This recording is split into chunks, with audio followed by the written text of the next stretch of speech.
Vote લેવા આવે ત્યારે શું કહીને આવે છે? હિન્દુ છો તમે, હિન્દુ છો, સમજાય ને?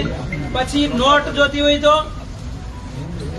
નોટ દાન લેવા આવે ને XYZ જે સંસ્થા હોય તે, ત્યારે પણ તમે હિન્દુ છો.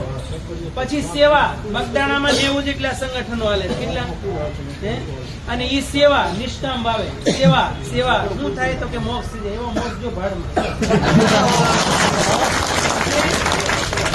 સેવાને નામે પણ આપણને હિન્દુત્વ સાબિત કરે છે.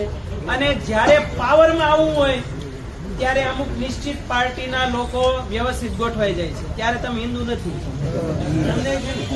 એટલે માત્ર ને માત્ર આવી રીતે ઉપયોગ કરવા માટે હિન્દુત્વના એજન્ડા લઈને ચાલવાનું.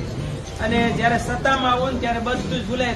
જો ઈ એજન્ડાથી બધા હાલતા હોય તો એટલું આખું ગુજરાતમાં તમે જો આખો કોળી સમાજ આમ હિલોળે ચડ્યો છે, આમ છે આમ, આટલી બધી દોડાદોડી કરવી પડે.